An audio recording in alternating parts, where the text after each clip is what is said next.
Hello friends, स्वागत है सभी का हमारे YouTube channel UP maths word पर। तो हम लोग पढ़ने वाले थे लिमिट्स, है ना।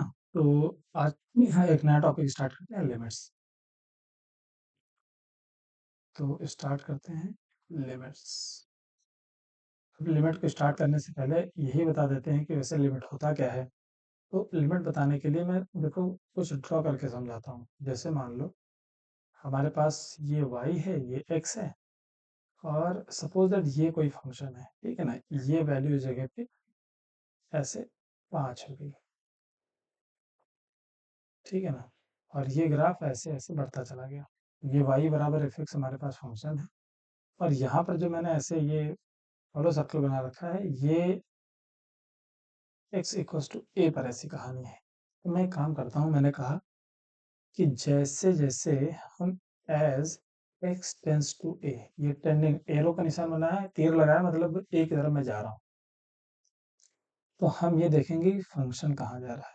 तो ये है ना, x पे मैं जा रहा हूँ ए पर। जैसे मैंने मान लो ए की तरफ मैं जा रहा हूँ, तो ए की तरफ मैं यूं जा रहा हूँ, यूं, ठीक है ना।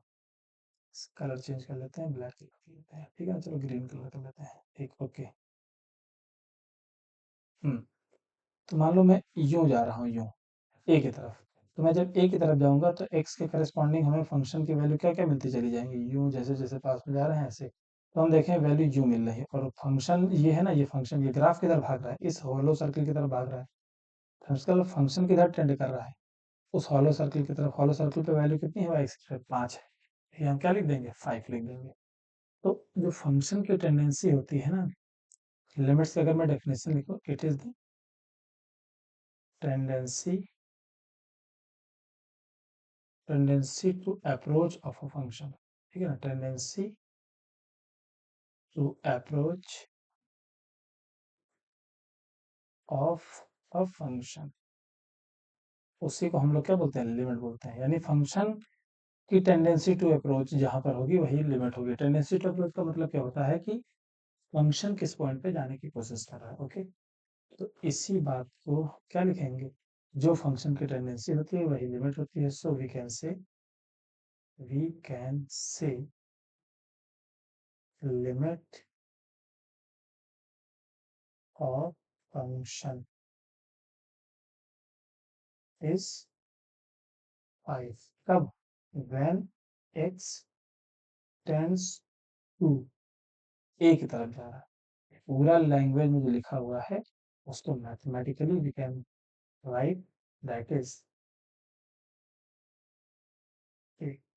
दैट इज इसको हम क्या लिख सकते हैं, limit of function when x tends to A. जब x जो है a की तरफ जा रहा हो, तो फंक्शन किधर जा रहा है उसी को क्या बोलते हैं, फंक्शन की लिमिट बोलते हैं। और वो जा रहा है 5 की तरफ, तो लिमिट कितनी हो जाएगी, 5 हो जाएगी, ओके। तो ये हुआ बेसिकली मतलब लिमिट का, कि फंक्शन जिधर पहुंचने की कोशिश कर रहा हो वो होती है फंक्शन की लिमिट। अल्टीमेटली पहुंचे या ना पहुंचे, जैसे हमने क्या कहा, जैसे ये हमने फंक्शन निकाला, ये यहाँ पर आया सपोज दैट 3 के बराबर, और यहाँ से और मैं इधर बढ़ गया, ठीक है ना। बीच में इतना बड़ा गैप आ गया, टूट गया फंक्शन। और ये हो रहा है, मान लो हमने कहा सपोज दैट ये 2 है भाई, टू टू की तरफ जा रहा हूँ मैं, पॉइंट डिफाइन कर दिया। अब चलो इसको थोड़ा अलग तरीके से देखते हैं। तो जैसे कि हमारे पास, अब मैं देखूंगा, अच्छा, अब मैं ए की तरफ जाने के वैसे दो रास्ते हैं। जैसे मैं ए की तरफ गया ना, इधर से गया, मैं इधर से भी जा सकता था। तो हमेशा किसी एक पॉइंट पर एक्स एक्सिस पे किसी पॉइंट पहुंचने के कितने रास्ते हैं, दो रास्ते हैं। तो इस बार हमें 2 पर निकालनी है लिमिट। तो मैं देखूंगा, अगर जिस किसी भी पॉइंट पे फंक्शन की लिमिट निकालनी है, तो पहले उस पॉइंट की तरफ टेंड करते हैं, कि जाकर देखते हैं कि अगर मैं उस पॉइंट की तरफ पहुंचूंगा एक्स एक्सिस में, तो फंक्शन जो है कौन से पॉइंट की तरफ टेंड करेगा। तो जैसे मान लो मैं इधर से गया, लेफ्ट से, तो मैंने देखा कि एज एक्स टेंस टू 2 की तरफ है, बट कहाँ, फ्रॉम लेफ्ट है, फ्रॉम लेफ्ट। लेफ्ट की तरफ से गए तो हमने देखा जैसे जैसे आगे बढ़ रहे हैं 2 की तरफ, ग्राफ कौन सा मिल रहा है, ये वाला वैल्यूज मिलती चली जा रही है। और ये वैल्यूज वो खींच के कहाँ ले जाएंगे, इस पॉइंट की तरफ। और ये पॉइंट है क्या, 3 वैल्यू दे रहा है। तो मैं देखूंगा कि एफ एक्स जो है कहाँ जा रहा है, 3 की तरफ जा रहा है। लेकिन सिनेरियो देखो यहाँ पलट जा रहा है क्या, अगर मैं लेफ्ट के बजाय राइट से चलूं, यानी कि एक्स टेंस टू क्या हो जाएगा, ए, बट कहाँ, फ्रॉम राइट। तो राइट से मैं चलूंगा तो यूं चलूंगा, तो यानी कि ये सीधी लाइन अगर खींचे तो हमने देखा ग्राफ कौन सा मिल रहा है, ये वाला रास्ता पकड़ रहा है, ये वाला रास्ता, ये रास्ता तुमको कहाँ ले जा रहा है, इस पॉइंट पर। इस पॉइंट की वैल्यू मैंने मान लिया 7 है। ठीक, तो मैंने कहा कि S x tends to a की बजाय मैं 2 लिख दूं क्योंकि मैं 2 की तरफ बढ़ रहा हूँ।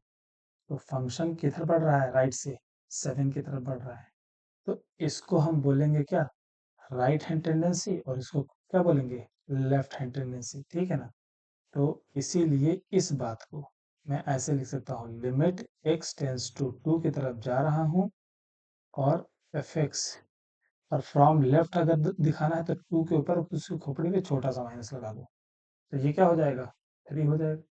और इसको क्या बोलते हैं, left hand tendency, L H L लिख देंगे। टेंडेंसी को ही क्या बोलते हैं, लिमिट बोलते हैं, इसीलिए लेफ्ट हैंड लिमिट। और जो ये वाली बात है, ये इसको मैं लिख सकता हूँ, limit of function when x tends to 2, but कहाँ से, राइट की तरफ से, और राइट की तरफ से जा रहा हूँ, इस बात को दिखाने के लिए छोटा सा खोपड़ी में प्लस लगा देंगे उस पॉइंट पर कि मैं 2 पर उसके पॉजिटिव साइड से जा रहा हूँ, यानी राइट हैंड साइड पॉजिटिव होती है ना, इसलिए ऐसे लगाया। तो फंक्शन कहाँ जा रहा है भाई, 7 पर जा रहा है। ठीक है ना। तो लेफ्ट हैंड टेंडेंसी कुछ और आई, और इसको बोलेंगे राइट हैंड लिमिट, RHL बोलेंगे, क्योंकि ये राइट हैंड टेंडेंसी है। और राइट हैंड लिमिट कुछ और आ रही है, लेफ्ट हैंड लिमिट कुछ और आ रही है।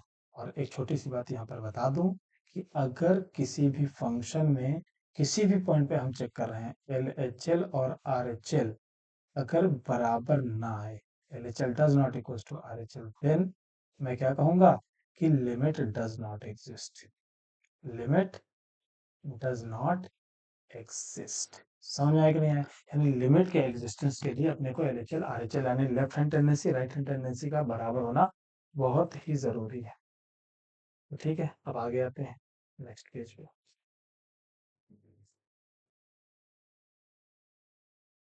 हम्म, तो ये हुई लिमिट की बात। लिमिट आई थिंक आप लोगों को समझ में आ गया होगा, लेकिन इसको हम सॉल्व कैसे करते हैं, how to solve the limit.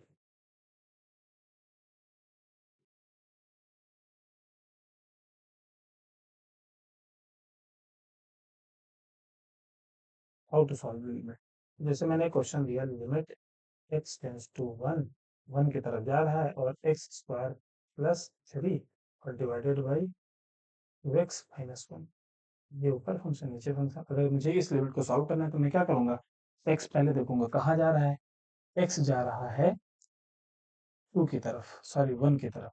तो मैं जहां जा रहा है वो वैल्यू में डायरेक्टली रख, यानी कि 1 स्क्वायर प्लस 3, और नीचे कितना है 2 × 1 और -3, तो कितना आ जाएगा, ऊपर 4 आया, नीचे कितना आ गया, अच्छा माइनस, चलो मैं 3 कर देता हूँ यहाँ, 2 - 3 कितना -1 आ जाएगा, तो वैल्यू कितनी आ गई, -4 आ गई।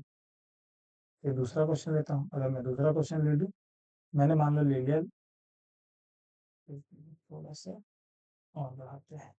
हाँ, एक छोटा सा और क्वेश्चन ले, जैसे मैंने कहा लिमिट एक्स टेंस टू, ये कुछ ज्यादा मोटा हुआ रहा है ना, इसकी में इतना ही सही, ठीक, एक्स टेंस टू 0 और 2x² -5x+6, और नीचे कितना आ गया, x-1, बोल देते हैं x+1 आ गया। अब इसके लिमिट निकालनी है कहाँ पर, 0 पे निकालनी है, तो भाई x कहाँ जा रहा है, 0 की तरफ, तो मैंने x को क्या रख दिया, 0 ही रख दिया, तो ऊपर 0 -0 +6 बचा, और नीचे कितना 0+1 बचा, तो फाइनली कितना आ गया, 6/1, दैट इज 6 आ गया, ये आंसर होगा। तो एक how to solve the limit में एक फंडा ये समझ में आता है कि यार एक काम करते हैं, जिस पॉइंट की तरफ टेंडेंसी हो वो पॉइंट पुट कर दें और वो लिमिट आ जाएगी। लेकिन इसमें दो बातें हैं, इसमें LHL RHL का कोई कॉन्सेप्ट आया ही नहीं, तो आगे चल के यही सीखना है। पहले ये सीख लो कि लिमिट होती क्या है और लिमिट को सॉल्व कैसे करते हैं, फिर कहाँ कहाँ पर LHL की जरूरत पड़ेगी, RHL की जरूरत पड़ेगी। नहीं, कभी कभी हम डायरेक्ट से इसमें लिमिट सॉल्व करते हैं तो इसमें LHL RHL तो हमने नहीं, तो इसमें फाल की खाल खींची ना कि भाई 1 पे जा रहे हैं तो राइट से जा रहे हैं कि लेफ्ट से, इस बात को कोई मतलब हमने नहीं किया। तो पहले लिमिट निकालना सीखेंगे, और फिर जब लिमिट की एक खास पकड़ हमारे पास हो जाएगी तो हम सीखेंगे कि कौन कौन से ऐसे फंक्शन या कौन कौन सी सिनेरियो ऐसे हम देख लेंगे जहाँ पर LHL और RHL की मुझे जरूरत निकालने की जरूरत पड़ेगी। ठीक है ना। तो अभी हमारा मेन फोकस है कि how to deal with the limit. Okay. तो how to solve the limit में हमने दो बातें समझ में आई। दो क्या, अभी ये तो एक ही बात बताई हमने कि अगर किसी फंक्शन में से किसी भी पॉइंट पे हमें लिमिट निकालनी है, किसी भी क्वेश्चन दिया हमने यहाँ पर एक क्वेश्चन दे रखे हैं स्क्रीन पे कि अगर मुझे लिमिट निकालनी है इस फंक्शन की कहाँ x टेंड्स टू a पर, तो मैं क्या करूंगा, वो पॉइंट डायरेक्ट पुट कर दूंगी। और इसमें भी वही काम है, यानी कि एक तो ये निकला कि भाई जिस भी फंक्शन में जिस किसी पॉइंट पे लिमिट निकालनी है आप वो पॉइंट डायरेक्ट पुट कर दो, ठीक है ना। एक वो तरीका निकालने का, ये बहुत बढ़िया बात है। तो एक और क्वेश्चन देता हूँ।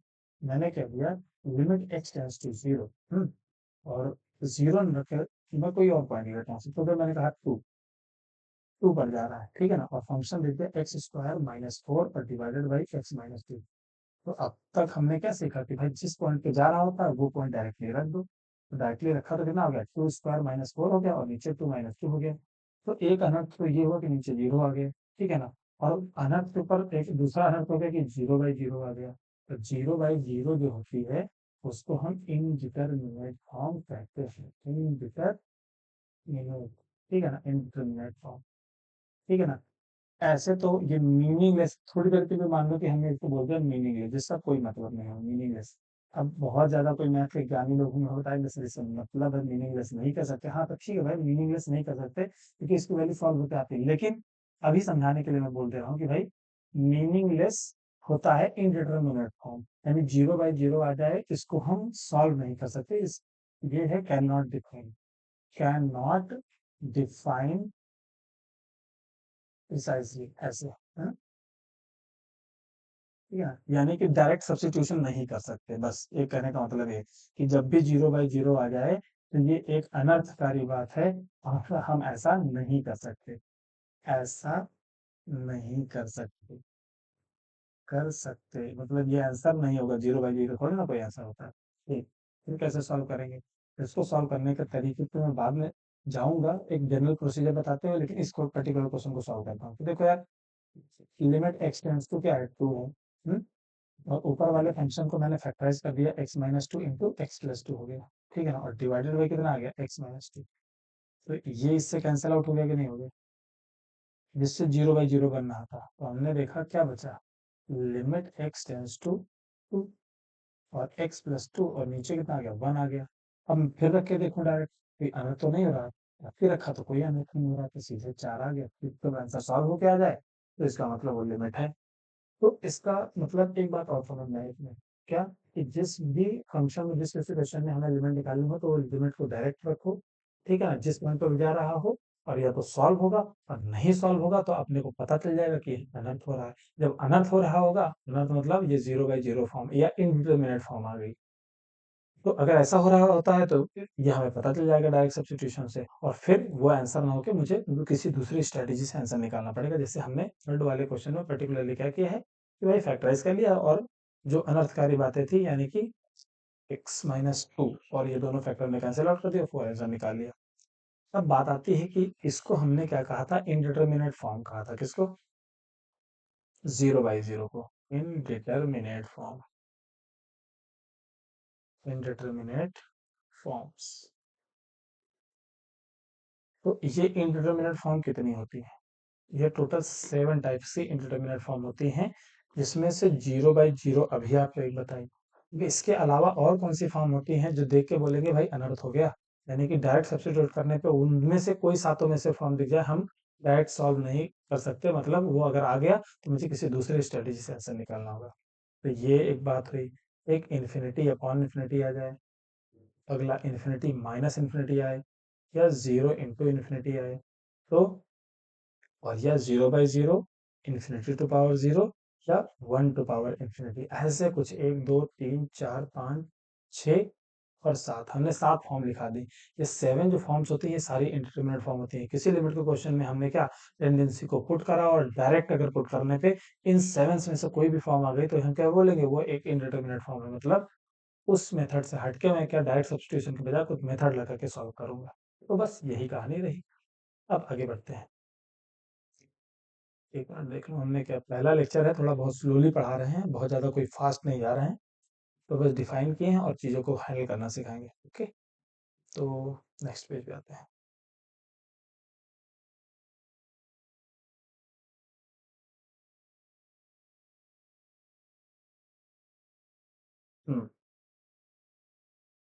तो हमने क्या बताया, लिमिट के बारे में बताया और साथ इंडिटरमिनेट फॉर्म बताई। तो अब चलो क्वेश्चन करते हैं।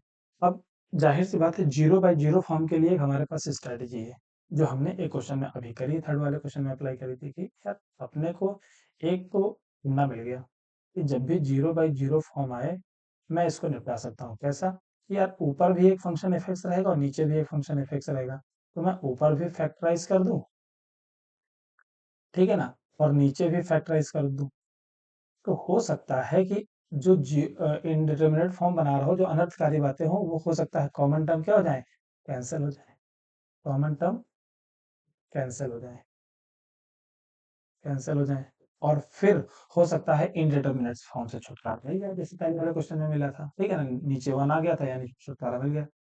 तो get rid of indeterminate form, indeterminate form short में लिख दे रहा हूँ, इनडिटर्मिनेट फॉर्म, क्लियर।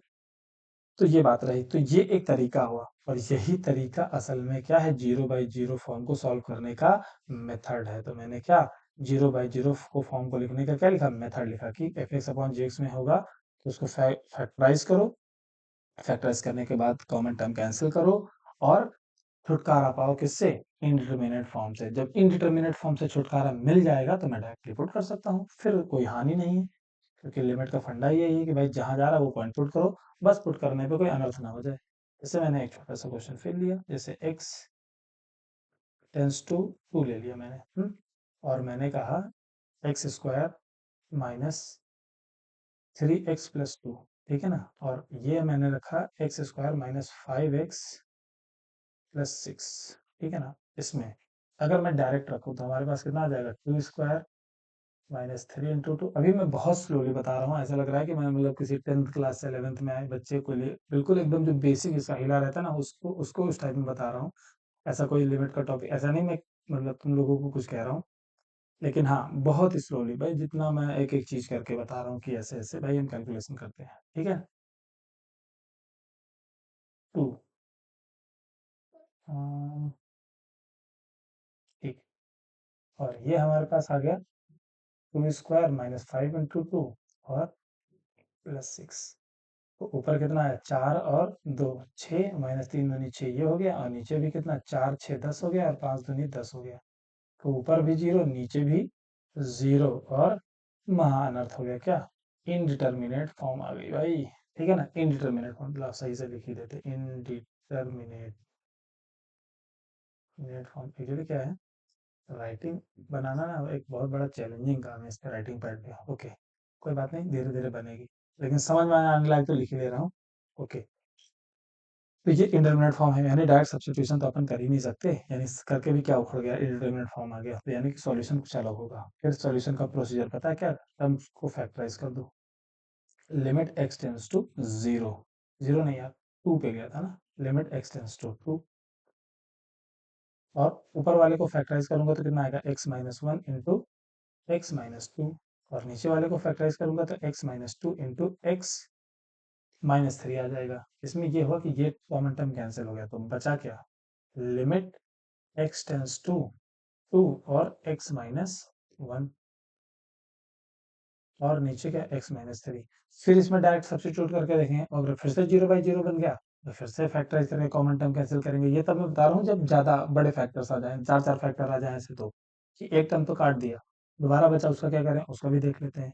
या फिर लीनियर फैक्टर में तुम क्या कर दो, कितने भी डिग्री का पॉलिनोमियल हो, लीनियर में फैक्टराइज कर लो, और जितने भी कॉमन फैक्टर होंगे एक बार में कट जाएंगे, तो ये कट गया ना। अब डायरेक्ट मैं यहाँ पर सब्स्टिट्यूट कर दे रहा हूँ, अगर मैं 2 रख दूँ तो हमारे पास कितना आया, 2-1, और नीचे 2-3, 2-1 1, और 2-3 इज -1, कितना आ गया, -1, and this is the answer, ठीक है ना, कोई इंडिटरमिनेट फॉर्म तो है नहीं। तो ये एक तरीका हुआ लिमिट्स को सॉल्व करने का, एक indeterminate form zero by zero को तो कम से कम अपन ने निपटाना सीख लिया, लेकिन जीरो बाई जीरो को हम बड़ी इजीली तभी निपटा सकते हैं जब हमारे पास अलजेब्राइक फंक्शन हो। अलजेब्राइक मतलब ये देखो, बड़ी अच्छा सा पॉलिनोमियल हमने दे दिया था, ठीक है ना, पॉलिनोमियल दे दिया अगर हमने, यहाँ पर भी हमने क्या बड़ा अच्छा सा एक पॉलिनोमियल दे दिया, लेकिन पॉलिनोमियल ना आके हमारे पास कुछ बढ़िया से चैलेंजिंग फंक्शन आने लगे, जैसे कि कुछ इस टाइप के।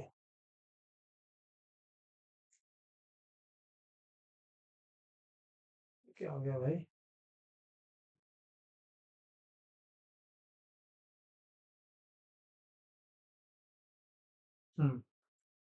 जैसे कि मैंने कुछ एग्जांपल लिखे इस टाइप वाले, जैसे मैंने कह दिया लिमिट x टेंस टू 0 और a plus X minus under root A, और नीचे मैंने x लिख दिया।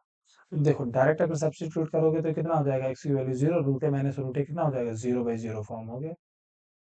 लेकिन ये कोई पॉलिनोमियल फंक्शन तो है नहीं कि इसको हम फैक्टराइज कर लेंगे, तो ये एक चैलेंज का काम है। और अगर इस तरह का सवाल आ गया, लिमिट x टेंस टू 0 या 1 प्लस एक्स की पावर 1/10 ऐसे आ जाए और -1 और नीचे कितना x दे दो 2, अभी भी 0/0 फॉर्म है, क्योंकि x की वैल्यू अगर 0 रखो तो 1 की पावर 1/10 1 ही रहता, 1 - 1 कितना हो जाएगा 0, नीचे 0, तो 0/0 फॉर्म आया कि नहीं आया, ये भी 0/0 फॉर्म आ गया। लेकिन इसको हम फैक्टराइज फिर नहीं कर सकते, क्योंकि पावर 1/10 है भाई। हम कोई अगर पॉलिनोमियल होता तो बड़ी इजीली केवल फैक्टराइज कर सकते हैं। तो यानी कि जो हमने मेथड बताया वो हम अप्लाई तो करना चाहते हैं, बट फंक्शन ऐसे दे दिए गए हैं कि जिसमें हमारे हाथ खड़े हो जा रहे हैं, ठीक। तो इनसे कैसे डील करेंगे, और इन सबसे अगर डील करना सीख भी गए तो इस तरह के चक्करों से कैसे बचेंगे, e⁻x-1/x आ गया। Limit x tends to 0 tan x minus sine x upon x cube ऐसा आ गया। तो ये भी क्या है, 0/0 फॉर्म, e⁻0 कितना होता है 1, 1 - 1 0, नीचे अपॉन 0, या फिर tan और साइन दोनों 0 होते हैं तो 0/0 पे देखो डायरेक्ट क्या इंडिटरमिनेट फॉर्म 0/0 वाली आ रही, लेकिन फंक्शन ऐसे ऐसे दिख गए कि भाई ऊपर जो बताया वो तो उसकी हवा निकल गई। तो जाहिर सी बात है, अब हम नेक्स्ट क्लास में इन सब पे क्या क्या स्ट्रेटेजी लगा के कैसे कैसे निपटाएंगे यही सीखेंगे। चलो भाई, ये इंट्रोडक्शन क्लास था हमारा, है ना, इस चैप्टर का। तो आज के लेक्चर में यहीं तक रखते हैं, बाकी बातचीत करेंगे नेक्स्ट टाइम पे, और यही सारी चीज़ें हम पढ़ाने वाले हैं। Okay, thank you so much for watching this video, thank you.